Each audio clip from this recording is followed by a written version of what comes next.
The Real Investment Show.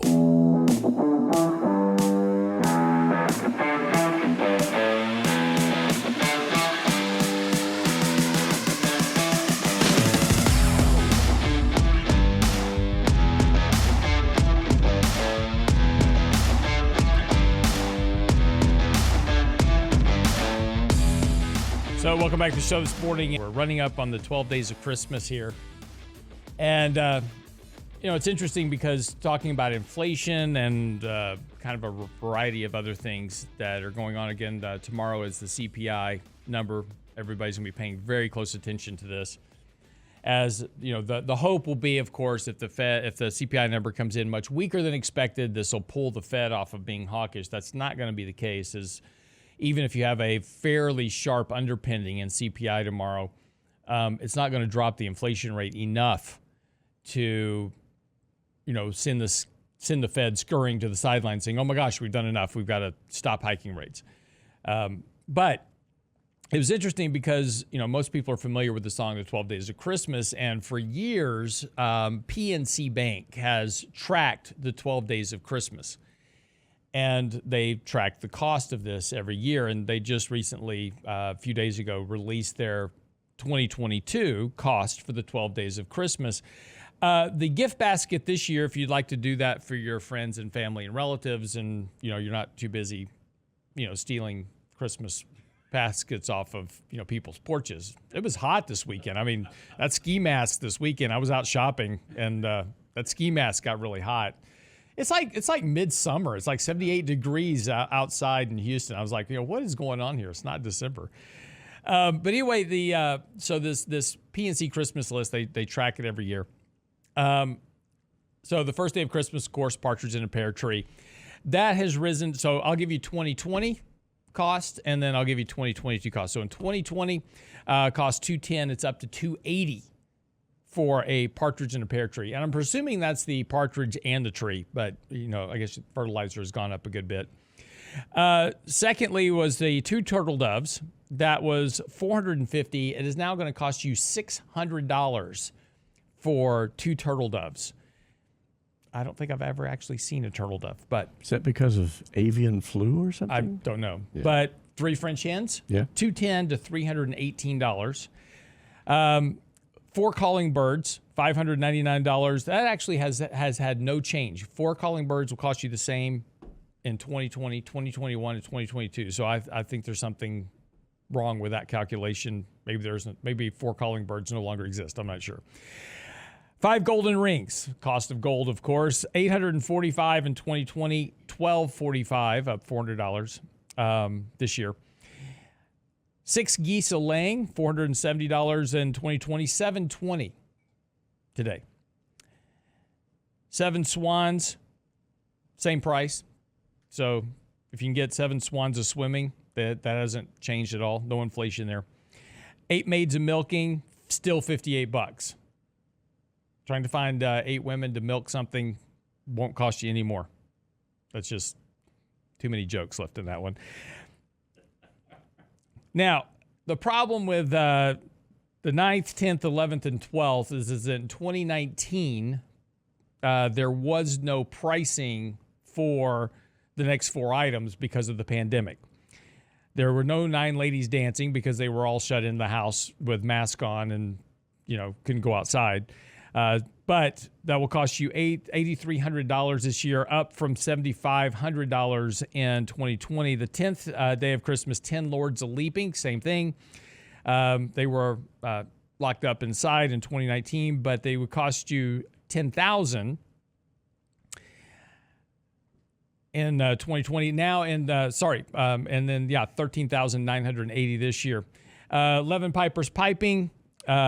3,021, that's up from 2,748, and 12 drummers drumming, 2,972, now up to $3,266. So in total, if you want to add all that up, by the way, if you would like to give the 12 days of Christmas, and I'm not sure how you avoid getting arrested for kidnapping for the 9 ladies dancing, but it will cost you $45,000. Actually, a little bit more, $45,523 to be exact.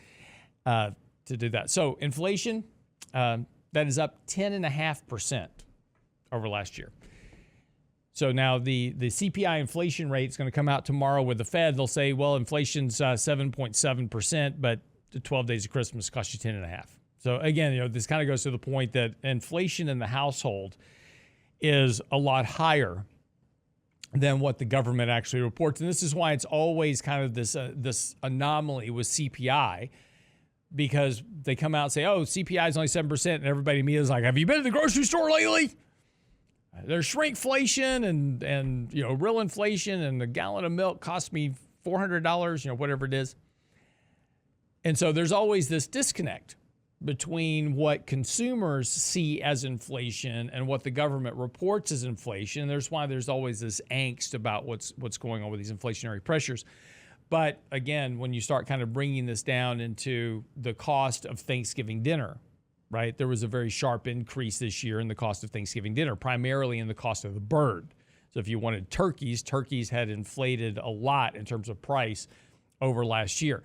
It will be the same thing for Christmas dinner this year. Again, going back to those food costs and the things that people spend money on at home, those things are rising much more rapidly, or they are not declining in price as rapidly as we are going to see the inflation prints do. So we may see a fairly decent cut in inflation, primarily as housing prices start to this housing price decline and rental price decline starts to feed into that homeowner's equivalent rent, which makes up more than a third of CPI. We could see a fairly sharp decrease in inflation over the next several months because of those declines feeding into the CPI calculation.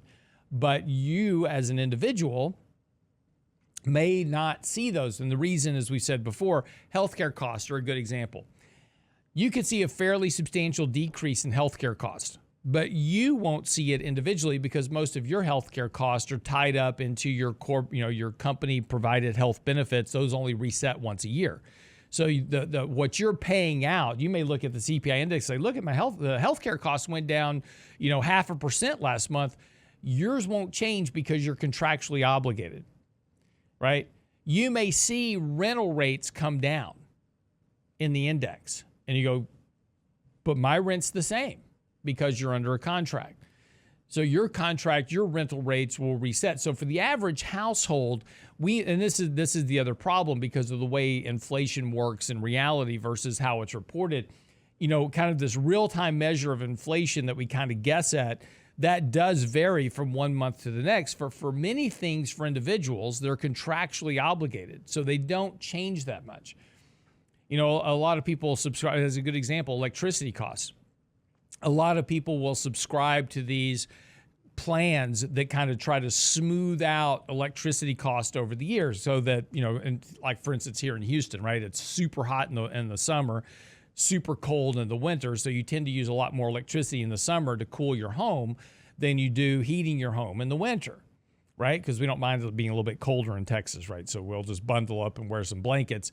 But in the summer, it's just dang hot. And so you run your electricity, you run your air conditioning a lot more, and that drives up your electricity costs. So what people do is subscribe to these packages that try to smooth out those electricity costs during the year.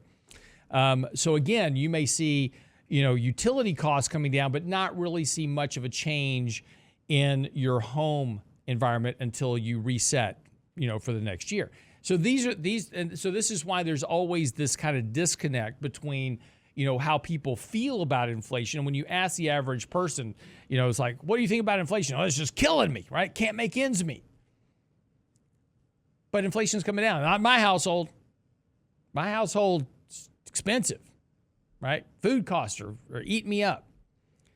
And that's because it's just these things take a long time to start to feed through. And again, once you get into, and particularly into shrinkflation, this is one of the big, kind of drivers in the food market. So when you go into, buy milk or any type of food or whatever. So there's two types of inflation. There's price inflation and shrinkflation, right? Which is you may pay the same amount for a bag of potato chips, but there's less chips in the bag, right? A lot more air.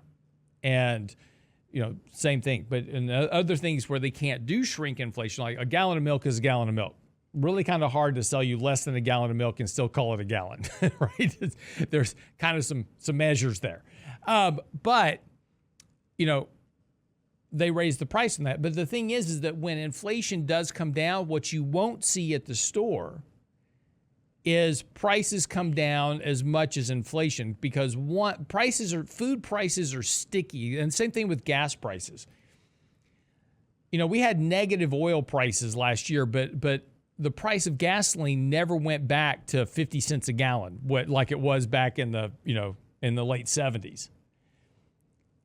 So there are certain prices that are more sticky. They may come down a little bit, but we could see a very sharp deflationary binge in the economy. But yet, as an example, milk prices won't go back to what they were 5 years ago, even though you've got price deflation all across the economy, because food prices are sticky. So the problem for the average household, and again, we've talked about this before, that cost of living, right? That maintaining that living standard, it continues to step up over time, but wages aren't keeping up with that living standard. And the problem when we get into these kind of deflationary bents in the economy, those more sticky prices don't come down as much. You're never going to see sub $2 gallon gasoline ever again in your lifetime, right? You may see mid $2 gallon gasoline, but you'll never get back the sub $2 gallon gasoline that you had during the Trump administration. Never happen again, because prices are sticky. Anyway, quick break, come back. Don't go away.